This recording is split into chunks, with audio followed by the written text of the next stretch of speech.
Hello and welcome to Mint Talk India. Today in this video we are going to study about NCERT class 5th mathematics chapter number 2 shapes and angles, and this is part 1 video. The link for the other parts of this chapter will be available in the description box of this video. हमारा chapter start होता है एक game से जिसे दो sisters खेल रही हैं. Rohini is making some shapes with the help of math sticks और मोहिनी को बिना उस शेप को देखे सिर्फ क्वेश्चन पूछ कर ही सेम टाइप ऑफ शेप को बनाना है. तो सबसे पहले रोहिणी ने ये वाला शेप बनाया. This is a hexagon shape. Now Mohini is asking, is it a closed shape और एन ओपन शेप? क्या ये वाला शेप ओपन शेप है या फिर क्लोज्ड शेप है? एक ओपन शेप वो होता है जिसका कोई ना कोई हिस्सा खुला हुआ होता है. A type of figure which starts from one end and ends with another end, whereas a closed shape is one which has no open end. It starts with one point and it ends in the same point.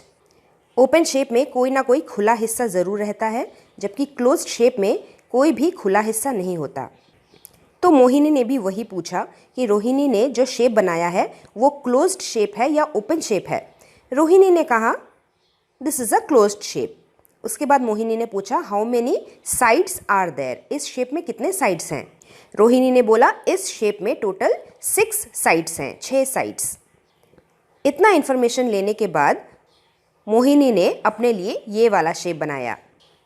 Now you tell me, is this a closed shape और an open shape? ये एक closed shape है और इसके sides कितने हैं? 1 2 3 4 5 6. So this is a closed shape and it has 6 sides. But this shape is different from what Rohini made. तो फिर गड़बड़ कहाँ हो गई? Let's find the difference. This is the shape made by Rohini. और ये वाला शेप मोहिनी ने बनाया. ऊपर तक तो सेम है, लेकिन प्रॉब्लम नीचे आ गई है. नीचे वाले मैथ स्टिक्स ऊपर जाने के बजाय नीचे आने थे. अगर इन दोनों मैथ स्टिक्स को नीचे अरेंज किया होता तब ये दोनों शेप्स सेम रहते. That means problem is somewhere in the corner. तो फिर फाइनली रोहिणी ने जो शेप बनाया था मोहिनी उसे नहीं बना पाई. मोहिनी ने फिर से ट्राई किया. इस बार उसने ये वाला शेप बनाया. Now see and tell me, is it a closed shape with 6 sides? Yes, this is a closed shape and it has 1 2 3 4 5 6. It has 6 sides also. But is it the same as the one made by Rohini? क्या ये वही shape है जो रोहिणी ने बनाया था? No, this is a different shape. तो फिर इस वाले शेप में प्रॉब्लम क्या हो गई? Let's find the difference. ऐसा वाला हेक्सागन शेप बनाने के लिए ये जो मैथ स्टिक्स नीचे आए हैं इन्हें ऊपर जाना था और इन वाले मैथ स्टिक्स को नीचे आना था, तभी जाके प्रॉपर हेक्सागन शेप बनता. That means problem happened somewhere in the corners. If the math stick were arranged in upward direction instead of downward, then the shape would have been same as the hexagon shape. क्या इस corner का कोई अलग से नाम है? मोहिनी ने भी वही पूछा. तभी उसके फ्रेंड ने बोला if you ask for the angles that the matchsticks make at the corners, then you can do it. So the concept of this chapter is to study about angles. तो फिर सबसे पहले हम समझते हैं कि angles क्या होते हैं. Angles can be defined as a figure formed when two lines meet at a common endpoint. जब भी दो लाइन एक कॉमन पॉइंट पे आके मिलती है तब उन दोनों लाइन के बीच में जो जगह बनती है उसी को एंगल कहते हैं. जैसे यहाँ पे पिंक कलर से बनता हुआ एंगल दिखाया गया है. मोहिनी जो शेप्स बना रही थी उसमें वो मैथस्टिक को भी ऐसे ही एंगल्स में अरेंज कर रही थी. इस वाले मैथस्टिक को नीचे के बजाय उसे ऊपर अरेंज करना था, यानी कि एक छोटा एंगल बनाने के बजाय उसे एक बड़ा एंगल बनाना था, तभी हेक्सागन शेप बन पाता. So now you can give answer to this question.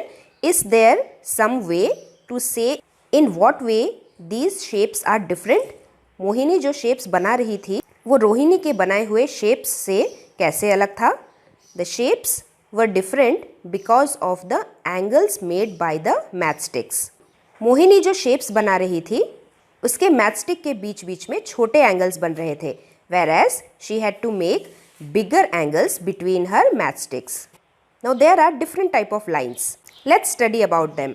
सबसे पहले, what is a point? A point is an exact location. Point को हम एक डॉट से सिंबल बनाते हैं. Whenever we are going to draw a line, we will say that draw a line from that particular point. उसके बाद ray क्या होता है? A ray is a straight line having one end and the other end extends endlessly in one direction. एक रे वो होता है जिसका एक हिस्सा जहाँ से वो स्टार्ट होता है वहाँ पे हम डॉट लगाते हैं और दूसरे वाले हिस्से में एक एरो लगाते हैं. एरो लगाने का मतलब ये होता है कि ये लाइन तब तक एंडलेसली हम ड्रॉ कर सकते हैं जब तक कि हम वहाँ पे डॉट या फिर फुल स्टॉप ना लगा दें. इसीलिए हमने दूसरे वाले हिस्से में एरो लगाया है. After that, what is a line segment? Line segment is a straight path from one point to another point, and the distance between these two points is called the length of the line. Line segment को हम एक line से draw करते हैं और दोनों sides में dot लगाते हैं. डॉट लगाने का मतलब ये लाइन ना तो यहाँ से लेफ्ट साइड और जाएगी और ना तो राइट साइड से और एक्सटेंड होगी. That is why whenever question is being asked, draw a line segment of 2 centimeter, हम सिर्फ 2 सेंटीमीटर का ही लाइन बनाते हैं, जिसका मतलब ये लाइन और ज्यादा लंबी नहीं हो सकती. इसीलिए साइड में हम डॉट्स यानी कि फुल स्टॉप लगाते हैं. What is the difference between line segment and a simple line? A line is an endless straight path that extends in both the direction. एक लाइन का कोई भी एंड पॉइंट नहीं होता. एरोज होने का मतलब ये लाइन तब तक हम लंबा खींच सकते हैं जब तक कि पॉइंट लगा के उसे स्टॉप ना कर दे. दैट इज वाई हमें दोनों तरफ एरोज लगाना होता है. फुल स्टॉप का मतलब होता है वहीं पे रुक जाना, उस तरफ लाइन का ना बढ़ना, और दूसरी तरफ एरो लगाने का मतलब होता है कि एंडलेसली वो लाइन चलती ही रहेगी. Now let's get back to the chapter. Look at the angles marked in these shapes. Can you see the difference? Rohini ने जो शेप बनाया था उस शेप में सभी एंगल्स एक जैसे लग रहे थे, लेकिन मोहिनी ने जो शेप बनाया उसमें उसने बहुत अलग अलग एंगल्स बनाए थे. ये वाला एंगल इस बड़े वाले एंगल से बहुत डिफरेंट है. She made some small angles, some big angles and a very big angle. That was a bigger angle. The shapes and angles of these figures were different. That is why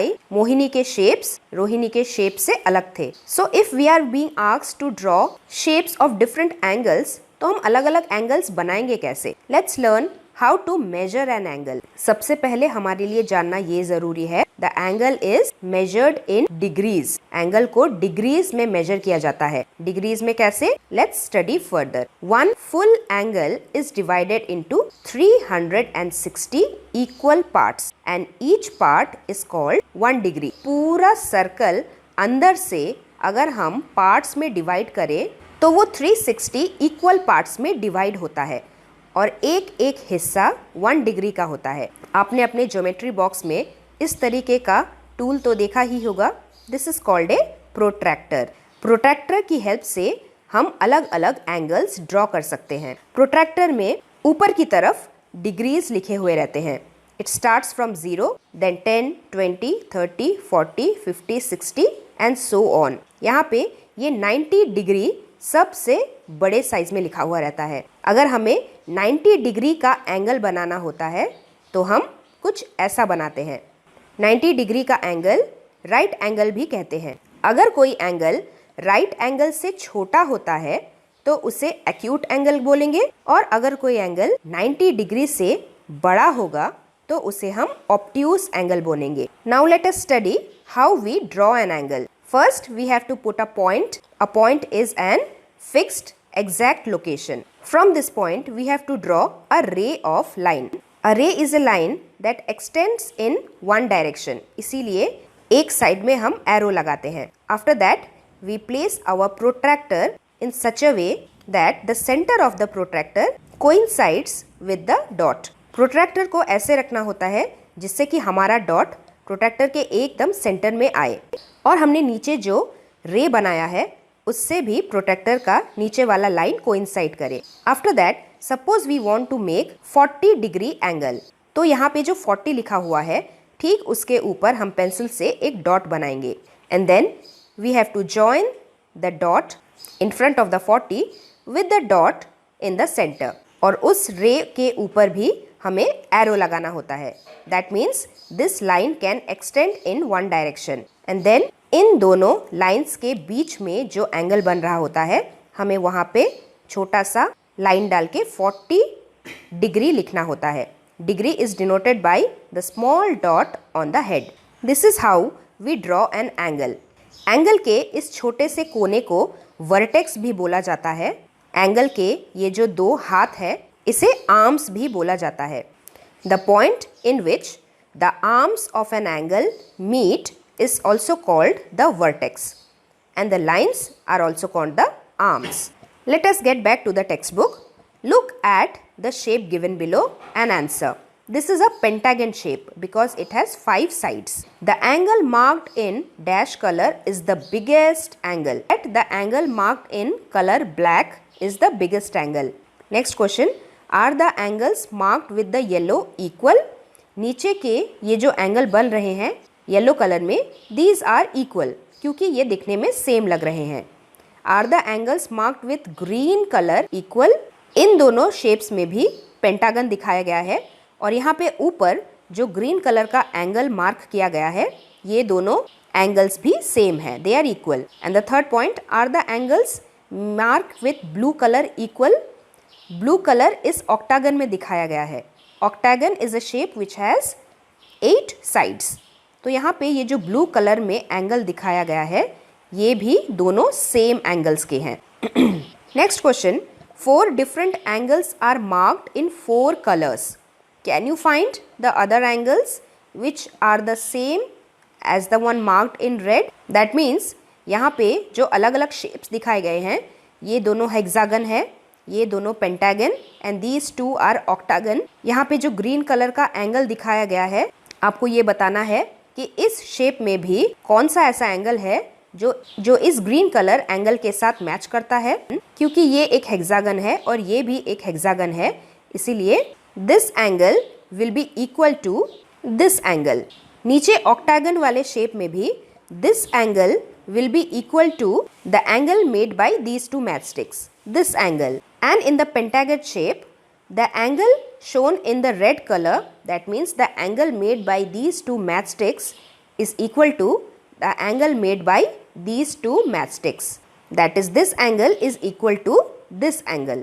How many different shapes can you make by changing the angles between the matchsticks of each of these? Try. यहाँ पे square, octagon, pentagon, heptagon and decagon दिया हुआ है। अंदर के matchsticks को change करके एक क्लोज्ड फिगर बना के ही हम कितने अलग अलग टाइप के शेप्स बना सकते हैं। Try these and let us know. Now let's study the different type of angles which we can make with the help of a protractor. हमने सबसे पहले पढ़ा था जो एंगल 90 डिग्री का होता है उसे हम राइट एंगल बोलते हैं। N angle which is exactly 90 degree. Right angle हमें देख के ही पता चल जाता है because it looks like a capital L. Capital L से छोटा जो भी हमें एंगल नज़र आता है that is an acute angle. A small angle made with 2 hands. छोटा एंगल उसे acute angle बोलते हैं। जबकि राइट एंगल से ही कोई अगर बड़ा एंगल हमें नज़र आ जाए, a bigger angle made with 2 hands, that is called an obtuse angle. An angle which is more than 90 degrees. अगर ये लाइन और नीचे झुक जाए, एक स्ट्रेट लाइन ही बना दे और उसके बीच में भी तो एंगल बनेगा। That angle is called a straight angle, an angle which is exactly 180 degree. Here in this protractor you can see the degrees starts with 0 and end to 180 degrees. और हमारा and result कैसा होगा? दिखने में कुछ ऐसा होगा जिसके दोनों तरफ एरोज होंगे। This is also called a straight angle, an angle which is exactly 180 degrees. उसके बाद अगर हम इस वाली लाइन को और नीचे कर दे तो कौन सा एंगल बनेगा? The bigger angle which is shown like this, it is called a reflex angle. क्योंकि हमारे डिग्रीज 180 तक ही ख़त्म नहीं होते, 360 तक जाता है।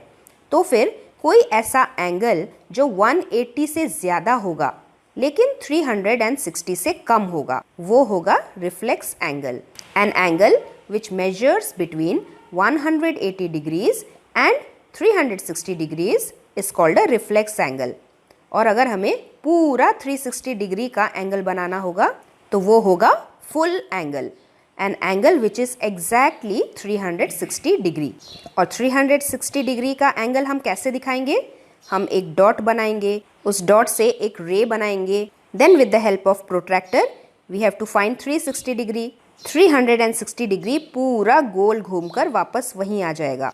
That means the second arm of the angle will coincide with the first arm. इसीलिए इस टाइप के एंगल में हमें दूसरा वाला आर्म दिखाई नहीं देता. 360 डिग्री का एंगल हम इस तरीके से बनाते हैं. If we want to draw 90 degree angle then we will put our dot. 90 के ऊपर हम एक डॉट लगाएंगे और उस डॉट से हम अपने सेंटर वाले डॉट को ज्वाइन करेंगे. बीच में एक सिंबल बनाएंगे और लिखेंगे 90 डिग्री. अगर हमें एक एक्यूट एंगल बनाना है, सपोज 45 डिग्री का एंगल बनाना है, we will put a dot, we will draw a line, we will put an arrow. 40 और 50 के बीच में ही 45 होगा. We will put a dot here. उस डॉट से सेंटर वाले डॉट तक हम स्ट्रेट लाइन खींचेंगे, ऊपर एक एरो लगाएंगे, बीच में लाइन डालकर हम लिखेंगे 45 डिग्री. अगर हमें एक ऑब्ट्यूस एंगल बनाना है, suppose we want to make 130 degree angle, we will put a dot, we will draw a ray with an arrow. 130 के ऊपर देख के हम एक डॉट लगाएंगे, उस डॉट से हमारे सेंटर वाले डॉट तक एक स्ट्रेट लाइन खींचेंगे, ऊपर एरो लगाएंगे और यहाँ से यहाँ तक एक लाइन डाल के हम लिखेंगे 130 डिग्री. और अगर हमें 180 डिग्री एंगल बनाना है, that is the straight angle, we will put a dot, we will draw a ray with an arrow. 100 degree के ऊपर देख के हम एक डॉट लगाएंगे, उसी डॉट से बीच वाले डॉट तक एक स्ट्रेट लाइन खींचेंगे, इस साइड एक एरो लगाएंगे, एक आर्म से दूसरे आर्म तक लाइन डाल के हम लिखेंगे 180 degree and that is the straight angle. This is how we draw different type of angles. And that was the end of our part 1 video. आगे का चैप्टर हम अपने पार्ट 1 और पार्ट 2 में सॉल्व करेंगे, जिसका लिंक आपको इसी वीडियो के डिस्क्रिप्शन बॉक्स के नीचे मिल जाएगा. Thanks for watching and do like, share, subscribe our channel Mint Talk India for more upcoming videos.